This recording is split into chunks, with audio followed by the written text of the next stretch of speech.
ചെറുവത്തൂർ കൊത്തങ്കരയിൽ വീടിന്റെ ചുറ്റുമതിൽ നിർമ്മാണത്തിനിടെ മണ്ണിടിഞ്ഞു വീണ് 3 തൊഴിലാളികൾക്ക് പരിക്ക്. ഫയർഫോഴ്സിന്റെയും നാട്ടുകാരുടെയും നേതൃത്വത്തിൽ രക്ഷാപ്രവർത്തനം നടത്തിയാണ് മണ്ണിനടിയിൽ നിന്നും തൊഴിലാളികളെ പുറത്തെടുത്തത്.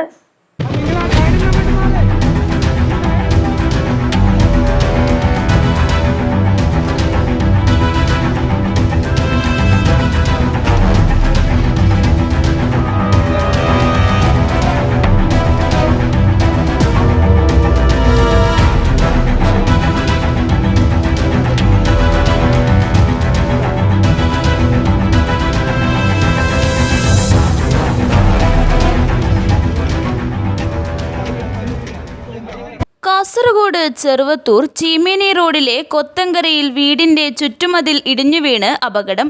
ചുറ്റുമതിൽ നിർമ്മാണത്തിനിടെയാണ് അപകടമുണ്ടായത്. മണ്ണിനടിയിൽ കുടുങ്ങിയ 3 തൊഴിലാളികളെ അത്ഭുതകരമായി രക്ഷപ്പെടുത്തി. ഉച്ചയ്ക്ക് 12 മണിയോടെയാണ് അപകടം നടന്നത്. വീടു നിർമ്മാണ സ്ഥലത്തിനു സമീപത്തെ മണ്ണിടിഞ്ഞ് മതിലിനു മുകളിൽ വീണാണ് അപകടമുണ്ടായത്.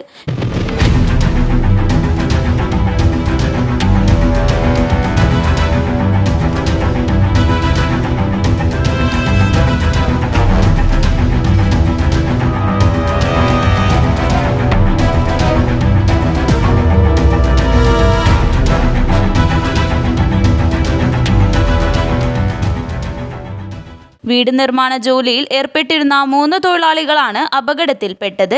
വിവരമറിഞ്ഞെത്തിയ ഫയർഫോഴ്സും പോലീസുകാരും നാട്ടുകാരും നടത്തിയ ഏറെ നേരത്തെ പരിശ്രമത്തിനൊടുവിലാണ് 3 പേരെയും രക്ഷപ്പെടുത്തി ആശുപത്രിയിൽ എത്തിച്ചത്. News bureau, Cheruvathur.